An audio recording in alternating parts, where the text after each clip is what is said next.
12 নম্বৰটো আছিলে xৰ 5 গুণৰ লগত 10 যোগ কৰিলে 65 হয় তেন্তে সমীকৰণটো কিমান হ'ব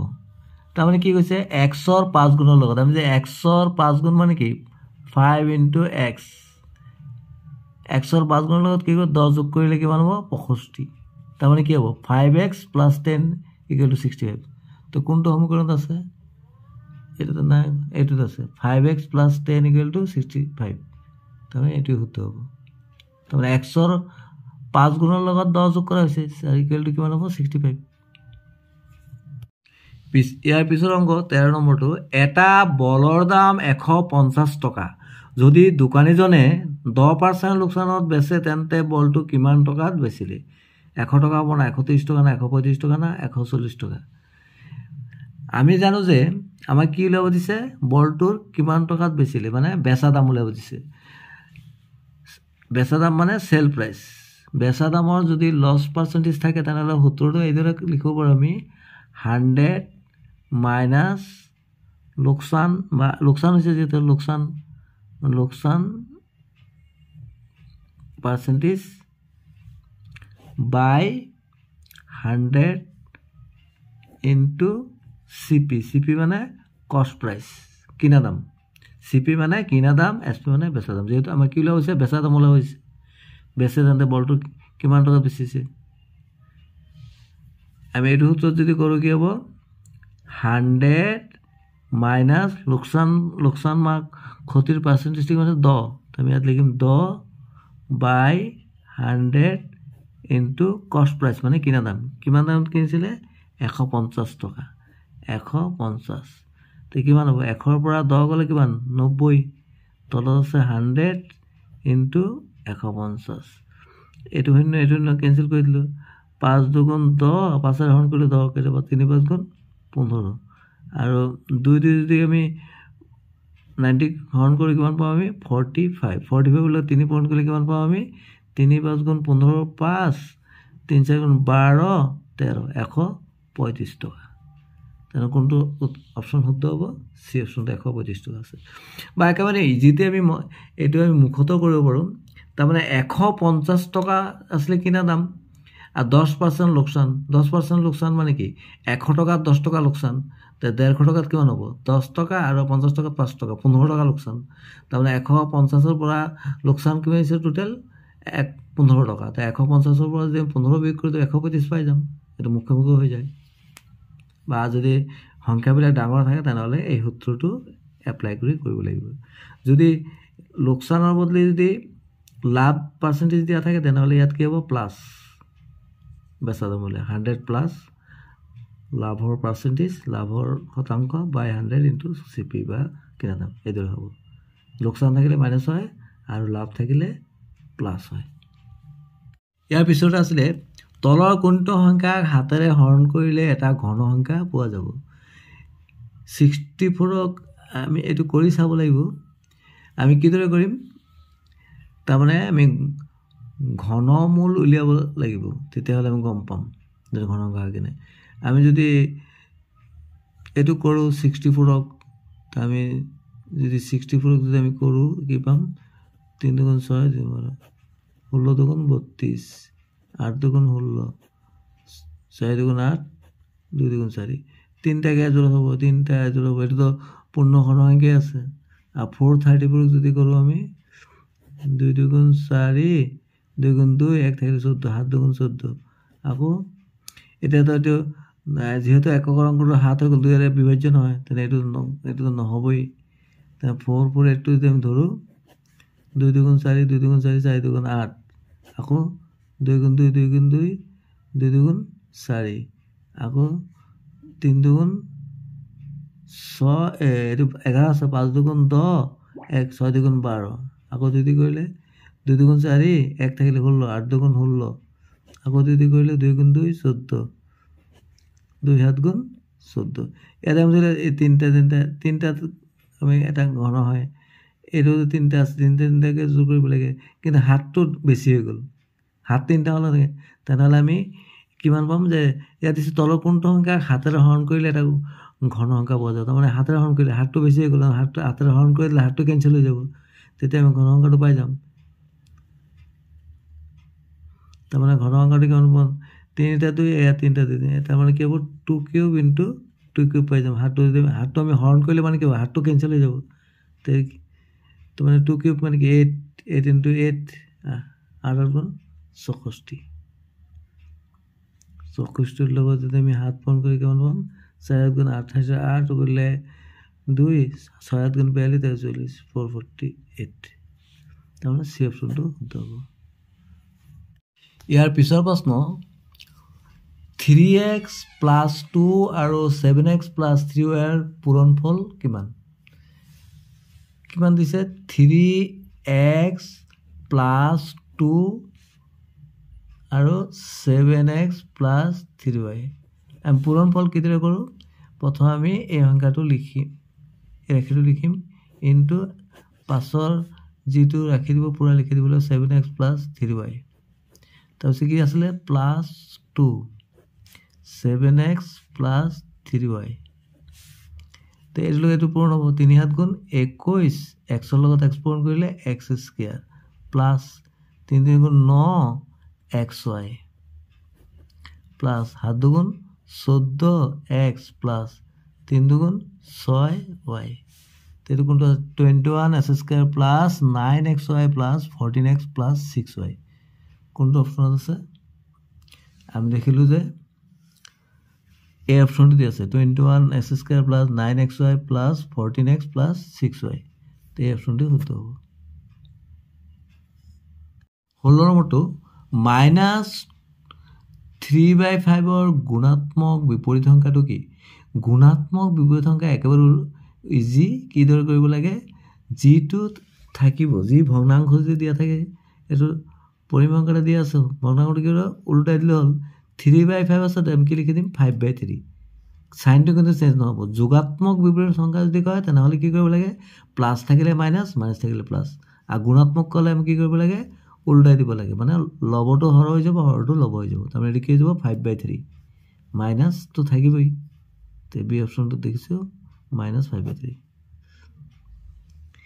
পিছৰ প্ৰশ্ন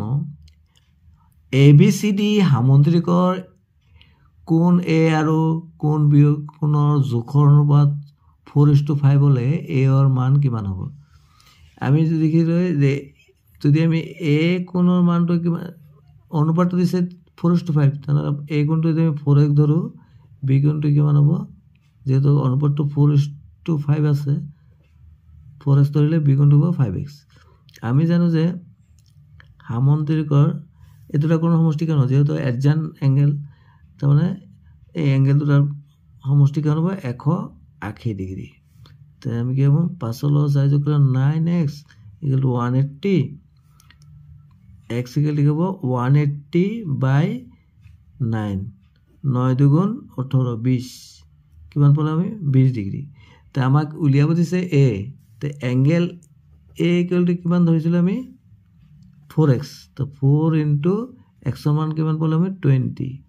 তো 4 দুগুণ 8 কিমান পালো 80 ডিগ্ৰী এটা আমি চাও দেখিলো যে বি অপচনত 80 ডিগ্ৰী আছে 18 নম্বৰ প্ৰশ্ন আমাৰ ইয়াৰ মান উলিয়াব কৈছে আমি কি দৰে কৰিম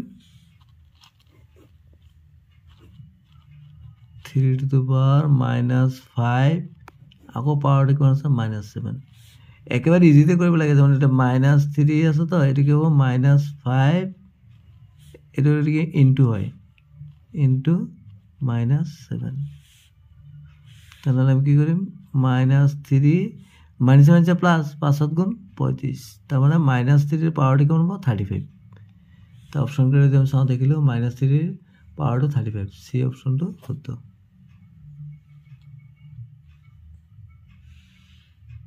পিছৰ প্ৰশ্ন 4798 এর বিস্তারিত রূপটো কি হ'ব আমি যদি এদিকে করব 4798 তার মানে কি একক দশক শতক হাজার 4 to কি হ'ব 4000 প্লাস আমি যদি ভাঙি লিখো এটা হ'ব 700 প্লাস 90 প্লাস 8 এদৰে হ'ব একক দশক শতক হাজাৰ 4000 একক দশক শতক 700 একক দশক 90 আৰু 8 তেতিয়া আমি এইদৰে লিখিব পাৰোঁ 4 ইনটু কিমান আছে 10 টু দি পাৱাৰ কিমান হ'ব 1 2 3টা 0 আছে পাৱাৰটো 3 এটা 7 ইনটু 10 টু দি পাৱাৰ 0 কেইটা আছে দুটা তো 10 to the power 2 plus 9 into 10 plus 8 এইটো হ'ব তো অপশ্যন কেইটা আছে চাম দেখিলে এই অপশ্যন আছে 4 into 10 to the power 3 plus 7 into 10 to the power 10 square plus 9 into 10 plus 8 তো এই অপশ্যনটো শুদ্ধ হ'ব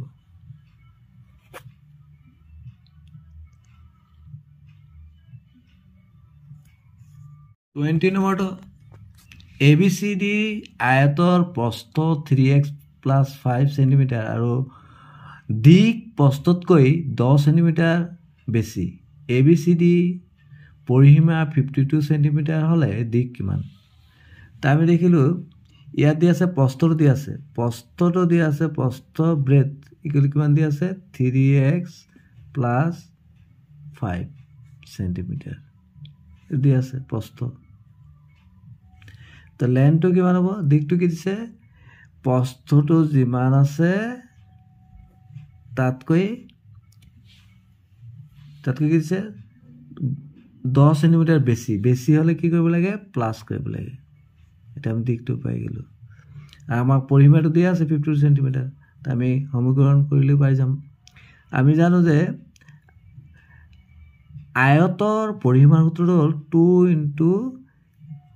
দিক প্লাস প্ৰস্থ ইকুৱেল টু পৰিসীমা হয় আয়তৰ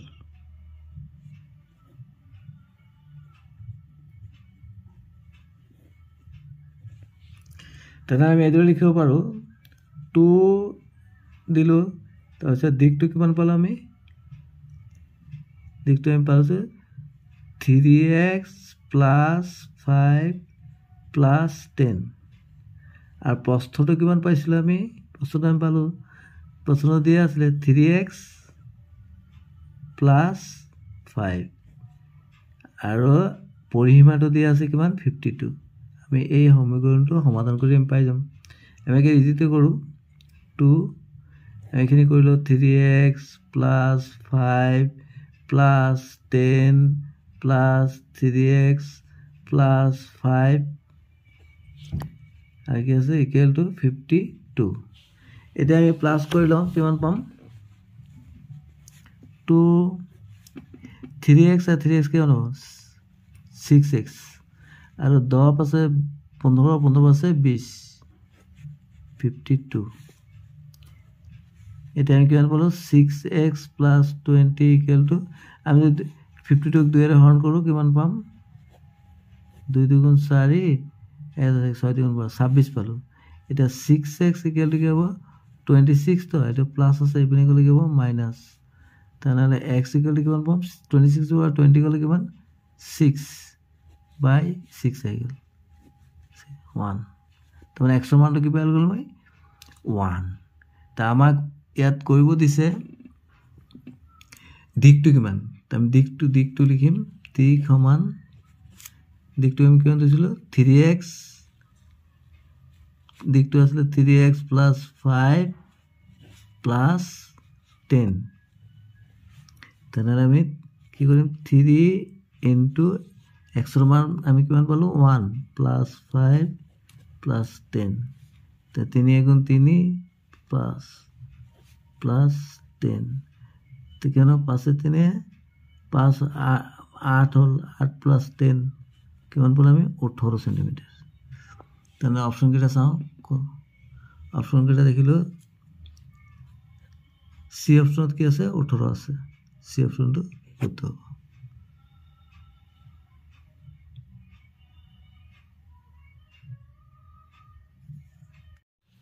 মৰমৰ ছাত্ৰ ছাত্ৰীসকল আজিৰ এই ভিডিঅ'টোত গুণোৎসৱ 2025ত হৈ যোৱা প্ৰথম পৰ্যায় অৰ্থাৎ ফাৰ্স্ট ফেজ 2025ৰ ক্লাস 8ৰ গণিতৰ প্ৰশ্ন কাকতখন সমাধান কৰি দিয়া হৈছে